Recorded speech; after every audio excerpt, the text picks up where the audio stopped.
Le fait déjà de donner des arguments pour persuader quelqu'un, même à l'oral, de faire quelque chose, bah, c'est déjà un peu du copywriting, tu vois, c'est de la persuasion. Storytelling, finalement, c'est en mode je te raconte une histoire, mais j'essaye pas de te convaincre en fait. Mm. Juste je te raconte une histoire et ensuite t'en fais ce que t'en Tu veux. lui fais vivre le truc.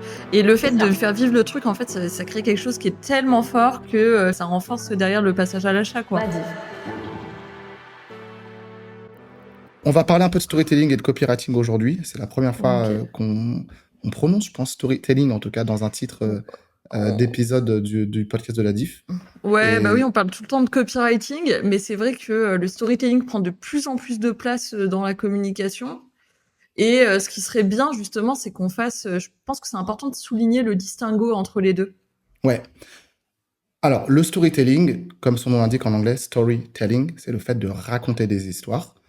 Donc, le storytelling, les histoires pour enfants, les films Disney, enfin, le storytelling, on en a absolument partout. Dès que tu racontes une histoire, c'est du storytelling.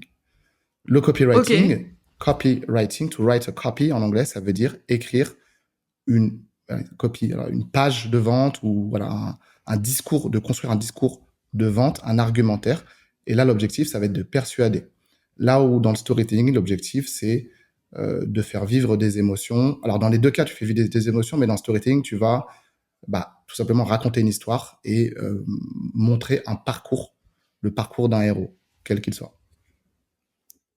Et le storytelling de base n'a pas de portée, enfin si on le prend juste dans sa base, il n'y a pas de portée marketing derrière le storytelling, c'est vraiment raconter des histoires. Et pourtant, on prend que du storytelling pour vendre. Donc du coup, pour moi, le copywriting, ça a toujours été l'écriture pour persuader et pour vendre. Et pour moi, on se sert aussi du storytelling pour faire appel à nos émotions et pour vendre. Donc c'est dur de voir la nuance entre les deux. Peut-être que c'est la façon de faire qui va changer. C'est le comment on va persuader en fait.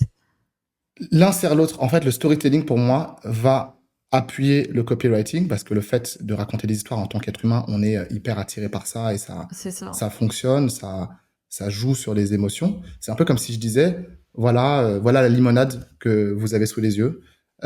C'est mon grand-père qui m'a montré la recette, voilà, qu'on se transmet de génération en génération. Les citrons viennent du jardin des voisins qui ont un citronnier magnifique. On est sur la Côte d'Azur. Donc voilà, je vais vous raconter une histoire comme ça de la limonade que mon grand-père m'a enseigné à composer moi-même. Et le copywriting, ça va être, ok, bah voilà, cette limonade, elle est rafraîchissante. C'est bon pour la santé parce que le citron, voilà, c'est super pour ton organisme. En fait, t'en as un qui fait appel à ton système 1 de ton cerveau, donc celui qui est géré par les émotions, et l'autre à ton système 2 où on est plus sur quelque chose de logique, en fait. Les émotions aussi, parce que tu vois, sur le deuxième, tu vas dire, ok, c'est rafraîchissant, ça va faire du bien à mon corps, il fait chaud dehors. Ouais, mais t'es quand même dans une certaine logique, tu vois ce que je veux dire? Oui. T'essayes de te persuader par la logique. Ah oui, bah du coup, ça va être rafraîchissant. Alors que l'autre, c'est je te le fais choisir, mais t'as ce petit je ne sais quoi, tu ne sais pas pourquoi, en fait. Tu le choisis, c'est juste, c'est comme ça, et ensuite t'essayes de le justifier par des choses logiques, quoi. Parce qu'en fait, je pense que le copywriting, c'est pas forcément que de la persuasion, mais il y aura ce côté bénéfice client, il y a effectivement beaucoup plus de process qui vont expliquer des choses plus tangibles. Là où sur le storytelling, comme tu l'as dit, juste c'est en mode, on prend une situation à un instant T qu'on pourrait vivre, et en fait, on va la transposer à notre produit pour en faire un mini-film, une petite histoire, comme un souvenir en fait qu'on pourrait avoir. Ouais, le storytelling, en fait, c'est juste faire appel à l'empathie de la personne, ou en copywriting, tu vas en fait faire appel à beaucoup plus d'émotions, j'ai l'impression. Je sais pas, en fait, je sais pas si c'est une bonne idée de chercher exactement à les compartimenter et dire l'un c'est plus les émotions, l'autre non. On va revenir. Moi, je vous propose de revenir un petit peu en arrière, mais vous savez que j'aime bien revenir un peu sur les trucs, les sujets un peu d'évolution, tu vois, de revenir un peu à la racine de ce qui fait qu'on est des humains. En gros, le storytelling, bon, ça existe depuis la nuit des temps, en tout cas depuis très longtemps. Donc, pour moi, c'est arrivé sûrement à peu près en même temps que le langage. Je suis pas historien et voilà, peut-être qu'on va me taper sur les doigts. Mais en tout cas, le storytelling, c'est l'art de raconter des histoires et de rassembler à travers cette narration.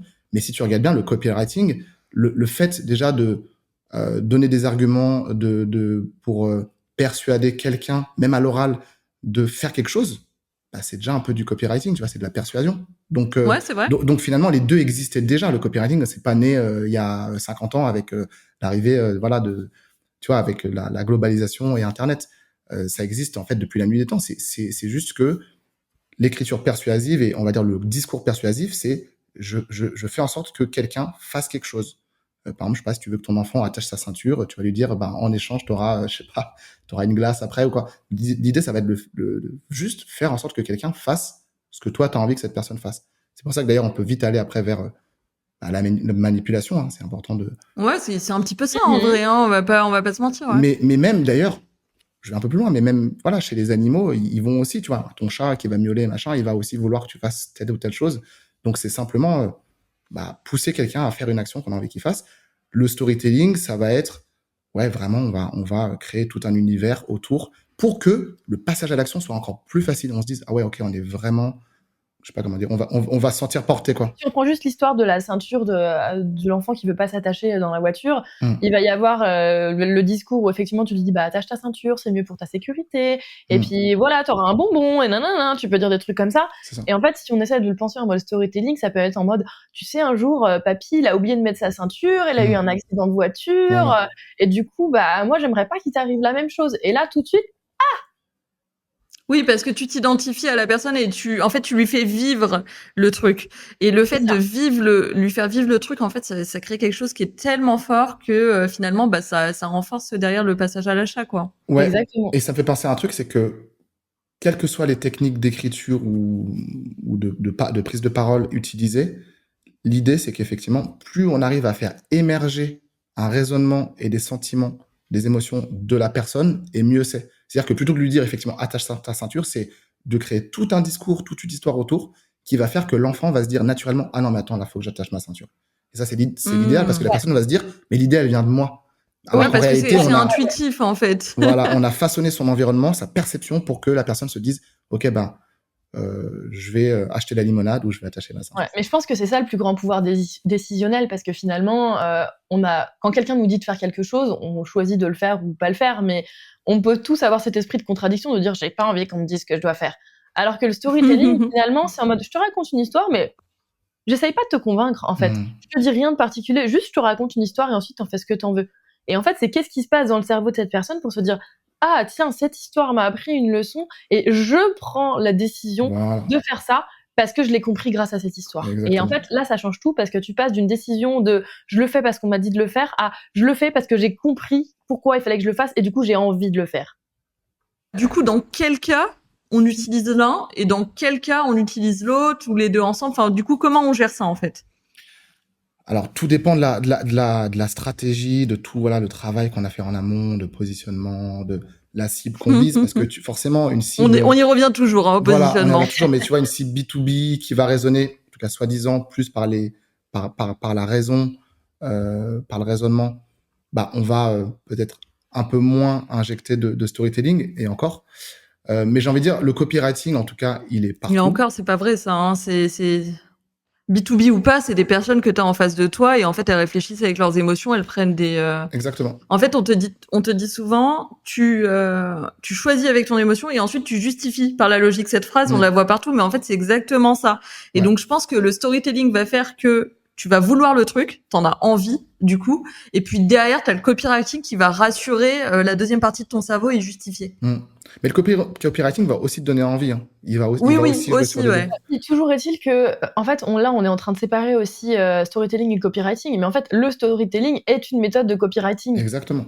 Donc, on peut pas dire le copywriting va permettre de rassurer. On va dire, en fait, j'utilise le storytelling. En fait, je pense que le copywriting, c'est la globalité. C'est le fait d'écrire pour convaincre. Et en fait, dans le copywriting, il y a différentes manières de faire. Et en fait, finalement, le storytelling, c'est juste une technique parmi différentes techniques de copywriting. C'est ça. Mais en tout cas, pour répondre très concrètement, Morgane, à ta question, le storytelling, on va le retrouver plutôt, par exemple, sur la page à propos. Là, on va raconter l'histoire de la marque, pourquoi elle fait ce qu'elle fait, quelle est sa vision, l'équipe. Là, on va être plus on va pouvoir en tout cas se lâcher sur le storytelling. Et après, sinon, sur le reste du site web, enfin, pour penser au site web en tout cas, ça va effectivement, comme l'a dit Mathilda, s'entremêler. Et le mieux, c'est d'avoir un petit élément d'histoire, des bénéfices, faire vivre des émotions, apporter du rationnel.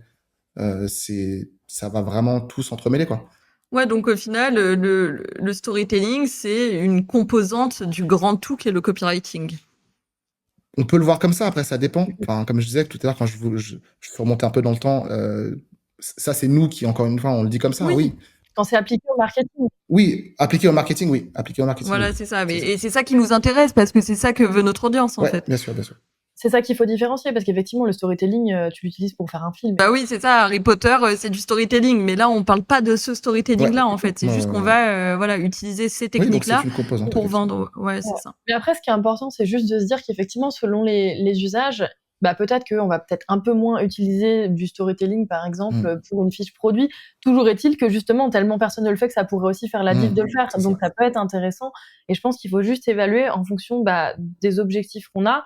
OK, sur quoi faut qu'on appuie? Et effectivement, dans le cas d'une page de vente, comme tu disais, Wes, ou d'une page de site, entre guillemets, classique, c'est bien de tout entremêler. Pourquoi? Parce que il faut aussi prendre en compte qu'on va s'adresser à différentes typologies de personnes qui vont réagir de différentes manières.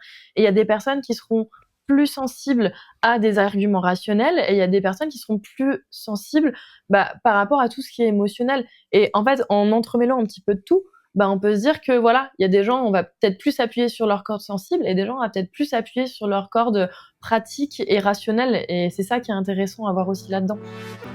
Radio.